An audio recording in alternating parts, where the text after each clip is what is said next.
आप जानते हैं, एक ऐसा व्रत है जिसे रखने से साल भर की एकादशियों का पुण्य एक साथ मिलता है। इस व्रत को करने से पाप तो नष्ट होते ही हैं, साथ में जीवन में सुख, समृद्धि और मोक्ष का द्वार भी खुलता है। यह कोई साधारण नहीं, यह एक निर्जला एकादशी, साल की सबसे कठिन लेकिन सबसे पुण्यदायी तिथि है। आज हम आपको बताएंगे इस दिन की चमत्कारी कथा, इसकी सही व्रत विधि, शुभ मुहूर्त और इसके गहरे आध्यात्मिक रहस्य के बारे में। वीडियो को अंत तक जरूर देखें, क्योंकि आखिर में हम आपको बताएंगे एक ऐसा रहस्य जिसे जानकर आप इस व्रत को जीवन भर नहीं भूलेंगे। तो आइए जानते हैं निर्जला एकादशी क्या है।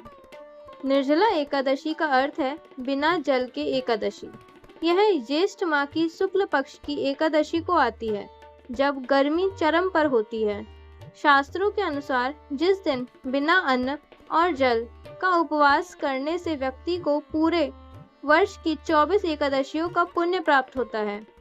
इसे भीम एकादशी भी कहा जाता है, क्योंकि इसकी कथा सीधे महाभारत से जुड़ी है।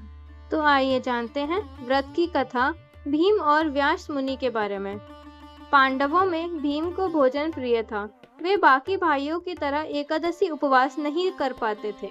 एक दिन उन्होंने महर्षि व्यास से कहा, मुझे भी व्रत का पुण्य चाहिए, लेकिन मैं अन्न नहीं छोड़ सकता। व्यास मुनि ने कहा, भीम, अगर तुम साल की सभी एकादशियों का फल चाहते हो, तो सिर्फ एक दिन निर्जला एकादशी बिना जल और अन्न के उपवास रखो। भीम ने इस कठिन व्रत को किया और तब से यह व्रत भीमसेनी एकादशी भी कहलाने लगा। आइए जानते हैं व्रत की विधि के बारे में। इस दिन का व्रत कठोर होता है, लेकिन अगर श्रद्धा हो तो हर कठिनाई आसान बन जाती है। व्रत विधि इस प्रकार है। सुबह ब्रह्म मुहूर्त में स्नान करें, पीले वस्त्र पहनकर भगवान विष्णु की पूजा करें, तुलसी, गंगाजल और पंचामृत से अभिषेक करें। पूरे दिन न जल पिएं, न अन्न ग्रहण करें।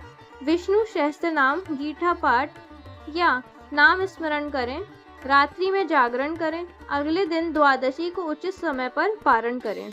आइए जानते हैं 2025 का शुभ मुहूर्त। इस वर्ष 2025 में निर्जला एकादशी की तिथि है 6 जून शुक्रवार की रात 2:15 से लेकर 7 जून सुबह 4:47 AM तक। व्रत खोलने का समय 7 जून दोपहर 1:43 PM से लेकर के 4:30 PM तक। ब्रह्म मुहूर्त सुबह 4:02 से लेकर के 4:42 तक। गुधौली मुहूर्त की बात करें तो शाम 7:16 से लेकर के 7:36 तक। सही समय पर व्रत करने से इसका प्रभाव कई गुना बढ़ जाता है। आइए जानते हैं व्रत के लाभ के बारे में। निर्जला एकादशी व्रत के चमत्कारी लाभ। पूर्व जन्मों के पाप का नाश, रोग, शोक और दरिद्रता से मुक्ति, जीवन में शांति, धन्य और पुण्य की वृद्धि, अंत समय में मोक्ष की प्राप्ति। ये व्रत उन लोगों के लिए वरदान है जो संतान सुख, धन संपत्ति या मनोकामना पूर्ति चाहते हैं। गुण रहस्य। क्यों नहीं करना चाहिए दिखावा। इस दिन का व्रत पूरी श्रद्धा और निष्ठा से करना चाहिए। ध्यान रखें, दिखावे के लिए नहीं बल्कि सच्चे मन से। अगर स्वास्थ्य कारणों से निर्जला व्रत संभव ना हो तो भगवान विष्णु को मन से याद करें, अन्न छोड़ें, जल ग्रहण करें। श्रद्धा ही सबसे बड़ा तप है। क्या आप इस बार निर्जला एकादशी का व्रत रखने जा रहे हैं? तो नीचे कमेंट करें। ओम नमो भगवते वासुदेवाय नमः। और इस दिव्य जानकारी को अपने प्रियजनों तक जरूर पहुंचाएं। वीडियो को लाइक करें, चैनल को सब्सक्राइब करें और शेयर करें हर उस व्यक्ति को जो अपने जीवन में शांति और पुण्य चाहता है। धन्यवाद।